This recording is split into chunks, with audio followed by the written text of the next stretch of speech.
በአብርሃም ህይወት ማንም ሰው እንዳይገባና ራሱ ሁሉንም ነገር እንዲወስን ኤፍሬምንም ከአባቱ ጋር ለማጣላት ብዙ ሰዎች እየሞከሩ ነው። የአብርሃምን እንደዚህ እያደረገው ያለው ከሩታ ጋር ሆኖ ኤፍሬም ነው በማለት እንግዲህ ለአብርሃም ቤተሰቦች የተናገረ ሰው አለ። ከነዚህ ሙሉስ ምንድነው ለሩታ ጥላቻ ያላቸው አብርሃምና ሩታ አንድ ላይ እንዲሆኑ የማይፈልጉ ሰዎች እንግዲህ ለጋሽዬ ተናግረው ጋሽዬም ኤፍሬም ላይ በጣም ትልቅ ጠብ አንስተውበታል።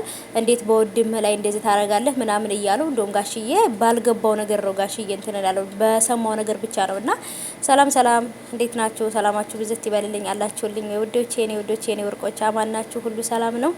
ከኔ ጋር ሁሉ ሰላም ነው አልሐምዱሊላህ ረብል ዓለሚን። ክብር ምስጋና ለፈጣሪ። እንዴት ናችሁ? ደህና ናችሁ ወይ? ሁሉ ሰላም ነው? ውሏችሁ እንዴት ነበር የኔ ውዶች? ከኔ ጋር አለሁኝ እንግዲህ አልሐምዱሊላህ። እንግዲህ መጣው ትላላችሁ ማለት ነው። የማያልቅብኝ አያልቅብኝ ወሬ ያልቅብኝም እኮ እኔ ካላወራው ያመኛል ትላላችሁ፣ ካልተነፈስኩኝ ያመኛል።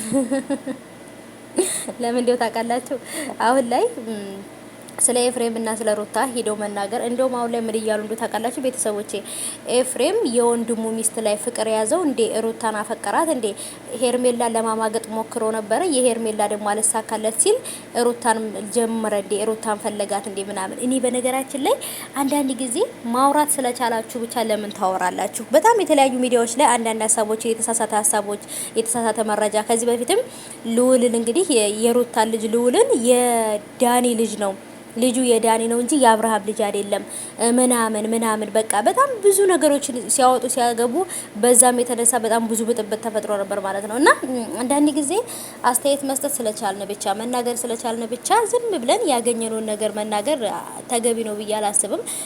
በእርግጥ አንዳንድ ነገር ፎቶ እንትን ብላችሁ ምኞታችሁን ብትገልጹ ይሄ ቢሆን ብላችሁ ብትሰሩ ኖርማል ነው እንጂ ግን ደግሞ የልጆችን ህይወት ሊያናጋ ትዳራቸውን፣ ፍቅራቸውን እንደውም ይሄ ያሉበትን የተራራቁበትን ነገር ጭራሽ ሊያራርቃቸው የሚችለው ነገር ባትሰሩ ወይንም ደግሞ መልእክት ባታስቀምጡ ጥሩ ነው ብዬ አስባለሁ። እና ብቻ ግን አብርሃምና ሩታ እህል ውሃቸው አንድ ከሆነ ይታረቃሉ፣ ካለዛም ደግሞ እንደምናውቀው ነው።